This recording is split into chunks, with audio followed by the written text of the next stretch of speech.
l'étroitesse. Par exemple, on dit le pas de Calais. On dit le pas de la cavale. Le pas de la cavale, c'est un col. Vous voyez que des fois, on peut pas, col, attention, on ne peut pas dire le col de Calais. C'est pas des synonymes. Par exemple, on dit le col de l'utérus, mais on ne peut pas dire le pas de. Le mot pas désigne aussi le seuil qui suit le pas de la porte. Alors là, seulement, et dans certaines conditions, on peut dire je suis sur le pas de l'utérus. Ouais. Vous voyez la difficulté qu'il y a dès qu'il s'agit de parler de ce mot pas.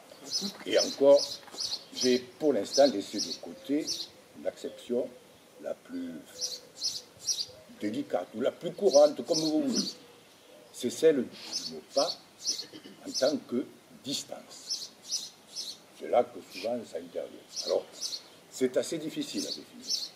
C'est pour ça que j'ai pris le parti le plus simple. La façon la plus simple de comprendre le pas, c'est quand on parle du pas de l'hélice ou du pas de la vis. Alors, je sais qu'ici, il y a des tas de gens qui ne savent jamais si on tourne à droite, si on tourne à gauche. Ça, c'est pas un problème. Et puis, en cours particulier, je peux le traiter, si vous voulez, en même temps que les bon, ça, c'est pas un problème.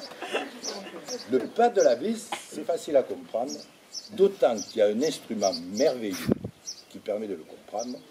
J'ai nommé le tire-bouchon.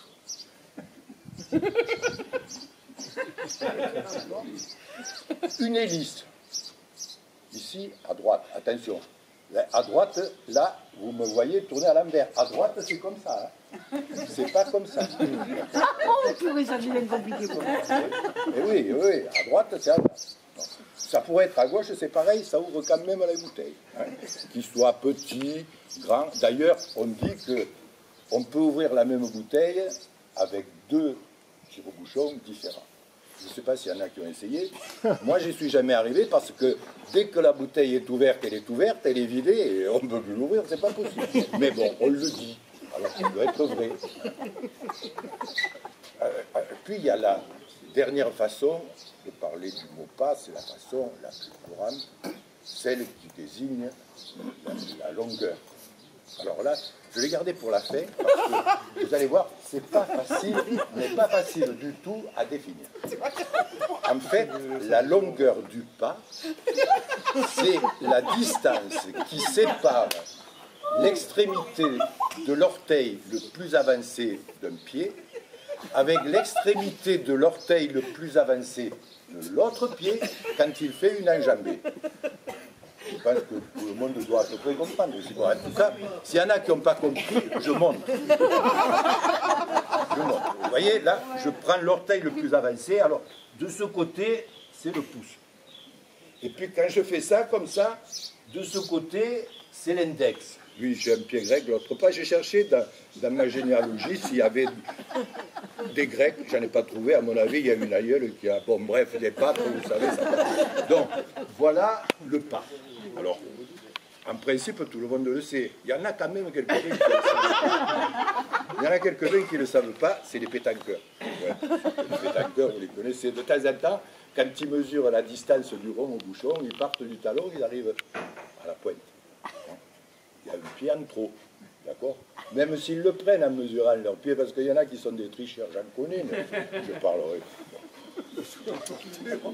Donc, pour revenir à ce pas, le pas humain, en moyenne, il fait entre 50 et 80 cm.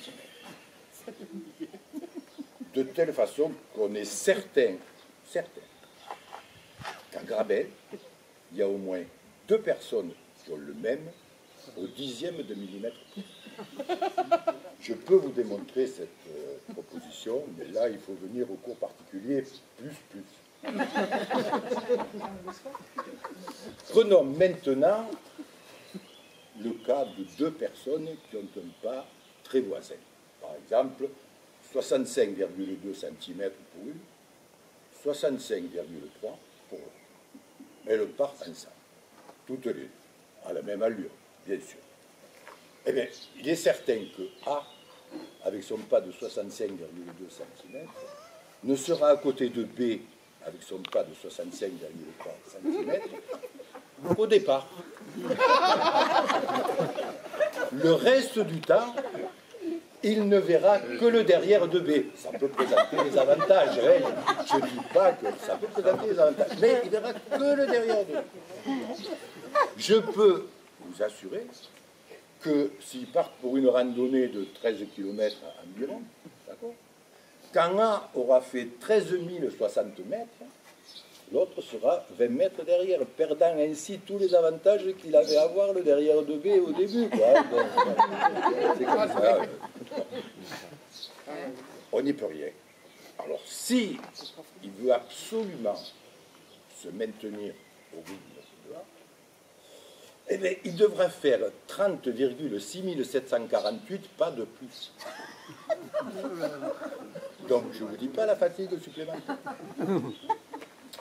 Bon, maintenant, observons ce couple charmant. Je ne m'en parle pas. Dans un pas de deux, à la même allure, effectuant une randonnée de 15 km. Monsieur JM, avec ses pas de 75 cm, en fera 20 000 environ. Et à la vitesse plan-plan de 3,5 km par heure, il fera 4 666,66 pas par heure. Madame C, avec ses pas de 60 cm, marchant à la même allure, sera, lors de l'arrivée de JM, 3000 mètres derrière. Devant encore faire 5000 pas. Espace arribada, PKR. À ce rythme, elle arrivera 1h 4 minutes 51 secondes après lui. Je vous le dis. Bref, pour arriver en même temps que lui qui fait 4666, elle, il faudra qu'elle fasse 5333. Voilà pourquoi certaines courent à petits pas quand d'autres marchent à grands pas. Bravo.